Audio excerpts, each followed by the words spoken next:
associate press secretary. So who did he work with?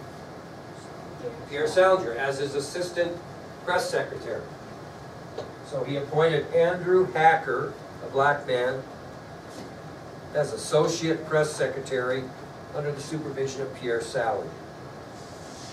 And the third appointment you will have heard of, he appointed a fellow by the name of Thurgood Marshall as a judge on the United States Court of Appeals, and he eventually becomes what? U.S. Supreme Court Justice, yep. So Kennedy gave him his first shot. He appoints Thurgood Marshall to serve as a judge on the United States Court of Appeals, which eventually will lead Thurgood Marshall to serve on the highest court in the land, the United States Supreme Court. So Kennedy was making some efforts. Unfortunately, we're going to talk more about the early struggles in the civil rights movement during the Kennedy administration. More, they're going to talk about a lot of progress that Kennedy made. He's going to be dealing more with struggles. And that's our next subtopic. And what we're going to basically do is we're going to tell you about 7 major events of not a very positive, well, not totally negative, but most not very positive events that happened in the United States concerning the civil rights issue during the Kennedy presidency. Okay? So Kennedy's going to be dealing with some problems. So early struggles in the civil rights movement, and during the presidency of John F. Kennedy, 7 major events happened in the United States concerning civil rights. First one, event number 1, happened in 1961, and it was known as the Freedom Riders. Anybody heard of the Freedom Riders before? Yep. Yep. And it's quite a story. It happens for a lot of time. Now, what people really don't understand is these Freedom Riders, which, as Nick said, rode on buses to peacefully protest these things we talked about, were both black and white. They were not just black people. Most of the white people were college students who were members of the civil rights movement who supported the rights of Negroes, but they were white. And in 1961, during this incident we were talking about, the Freedom Riders set out for the Deep South to protest and defy those Jim Crow laws that we were talking about, asking for change. And what they would do is they would travel in Greyhound buses throughout their protest. Well, this first example that we're going to give you of the Freedom Riders of 1961 was a group of Freedom Riders, blacks and whites, traveled in Greyhound buses from Birmingham, Alabama to Montgomery, Alabama. So these Freedom Riders, these civil rights movement, members of the civil rights movement, black and white, get on Greyhound buses, and they're traveling from Birmingham, Alabama to Montgomery, Alabama. And they were basically, this particular protest was peaceful, and it was against segregation in bus stations. Here's your perfect example of segregation in bus stations. Colored waiting room. You want to wait and get on the bus? That's your waiting area. Okay, as you're in the bus station, here's your drinking fountain. Whites over there, coloreds over here. Okay, perfect example. And they were protesting those. And so they were riding these Greyhound buses from Birmingham to Montgomery. Well, when the Freedom Riders arrived in Birmingham to board the buses to go to Montgomery, they were both harassed and beaten as they got on the bus to go. And there was violence, there was injuries that were suffered. That didn't stop them. The Freedom Riders were determined to carry on their peaceful protest to Montgomery from Birmingham. So they get on the bus. As they get on the bus in Birmingham, Greyhound buses, they're harassed and beaten. Despite the violence and injuries that they suffered, they continued, got on the buses, and rode the buses to Montgomery. Well, after the beating, what might happen as far as the Greyhound bus company is concerned? What might you not want to do if you were employed by the Greyhound bus company? You might not want to drive that bus, okay, after you witnessed the beating. So an issue occurred with the Freedom Riders in 1961. They couldn't get a bus driver that was employed by the Greyhound Bus Company to take the risk or responsibility to drive that bus from Birmingham to Montgomery. Now, by law, providing a bus driver was the responsibility of the Greyhound Bus Company, as passengers had a right to public transportation because they did what? Paid for it. They didn't get on this bus for free. Okay? They had such a hard time finding a bus driver who finally had to step in and get involved. What do you say? What? Higher up than that, manager wouldn't do anything about it. One of the Kennedys? Which one? Robert Kennedy. They can't get anybody to drive this bus. Nobody in Greyhound's cooperating. And finally, to solve the issue, Attorney General Robert Kennedy got involved. And he called the Greyhound Bus Company personally and demanded that they provide a driver for those Freedom Riders. They paid, and you will drive them. Well, the bus company, a little surprised, obviously, that they would get a phone call from the Attorney General of the United States, complied with the Attorney General's request, and they secured a driver. Well,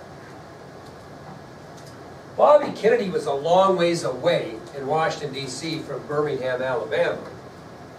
And he knew there might be trouble, so he sent one of his Justice Department members and a good friend, John Siegenthaler, to Montgomery to observe the arrival. So Siegenthaler was stationed in Montgomery because the bus is coming from Birmingham, right? And so Kennedy knew there might be trouble. They already obviously knew they couldn't get a bus driver after this violence. So he sent John Siegenthaler to Montgomery to report to the Attorney General directly what was happening. They actually had a phone set up back in those days, 61, where he could talk to Bobby back in Washington, D.C. And Siegenthaler drives his car there and sets up and waits for these Freedom Riders to arrive once they got the bus driver to drive them. Okay? And Bobby Kennedy wanted to know what was going on. Well, the bus leaves Birmingham. Everything's not too bad. They arrive in Montgomery, and the Freedom Riders are greeted by a large mob as they got off the bus. So as they arrived in Montgomery, the Freedom Riders were greeted by a large mob as they got off the bus. Well, when they got off the bus, they were immediately assaulted and beaten with baseball bats and other crude clubs. They were punched, kicked,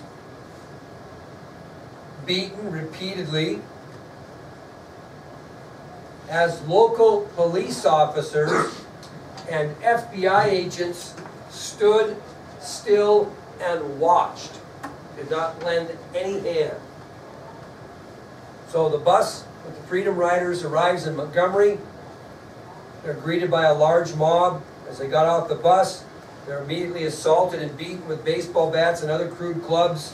They're pushed, kicked, punched repeatedly. All this violence against this peaceful protest and these Freedom Riders occurs as local police and FBI simply look on and do nothing. Well, Siegenthaler is reporting this back to Robert Kennedy, and he decides himself to try to provide assistance to the Freedom Riders, so he gets out of his car to try to curb the violence and gets the hell beat out of him as well. They beat him up too. They beat up a member of Kennedy's Justice Department. And Kennedy's hearing this on this open frequency from Siegenthaler's car. And he is furious. He is absolutely furious. So who does Kennedy immediately call and chew butt on? No, close. FBI guy. Who's the head of the FBI? J. Edgar Hoover. Very good. Kennedy immediately calls FBI Director J. Edgar Hoover and asks for an explanation of why FBI agents are standing watching not only these Freedom Riders being beaten, but why they would stand and let a senior member of the Justice Department be beaten as well. Here is actually an interesting picture. This is a signature of John Siegenthaler right here with Robert Kennedy, and this is the result of the bus in Birmingham. As it got to Montgomery, you can see how well those people were treated. So that was an ugly event. That was event number 1 of 7 that we're going to talk about during the Kennedy administration, was the events of the Freedom Riders. What was the explanation as to why He didn't really feel like, that's a very good question, Buck. He never ever felt like, he hated the Kennedys. He didn't like anything they stood for, so he never really cared to give one, to be honest with you. And the Kennedys were scared to death of Hoover because he had files on everyone. And the president was not the most loyal fellow during this time. So he had the Kennedys kind of where he wanted them.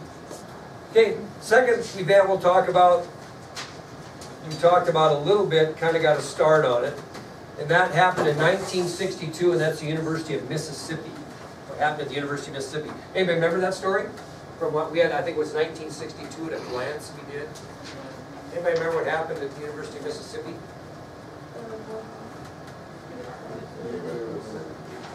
What's that? No, that was Little Rock, Arkansas. that was the acceptance of number 1. Very good. On September 20th, 1962, remember our black military veteran James Meredith was denied admission at the University of Mississippi. Here's James Meredith right here.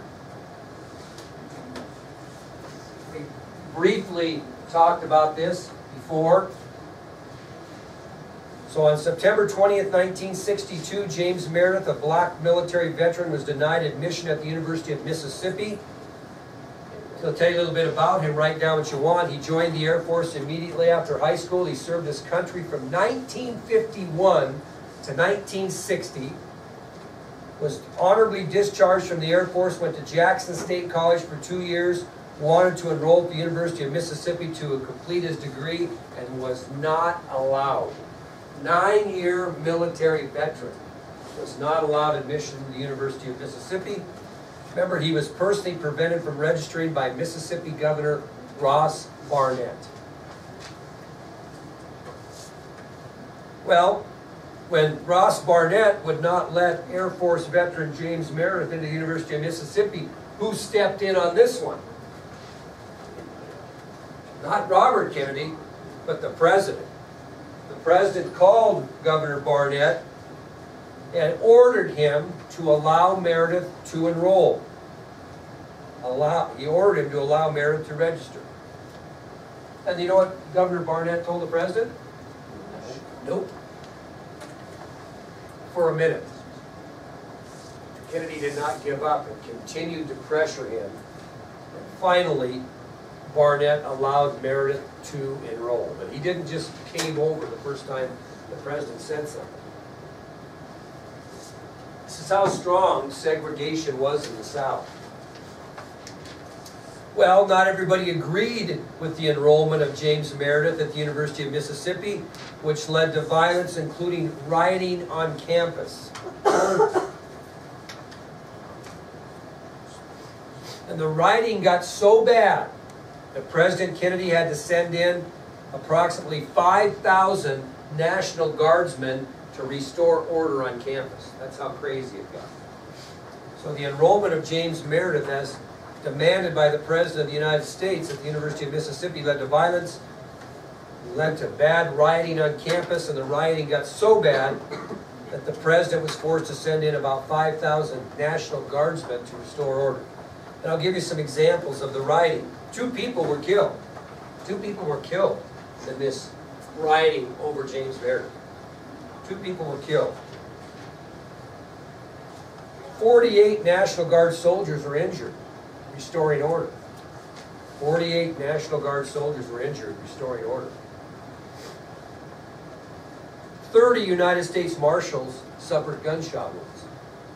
And this was kind of a violent deal. 30 United States Marshals suffered gunshot wounds.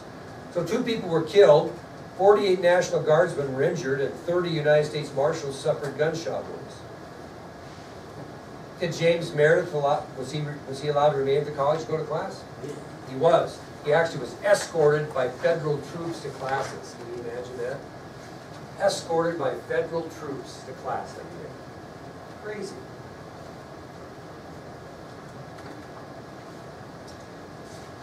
Okay, our third event, we'll wait till tomorrow. I don't know if you have ever heard of a very important written document called a letter from a Birmingham jail. But anyway, we'll talk about that tomorrow when we talk about event number 3, which will be the SCLC against the Birmingham police. Okay? All righty.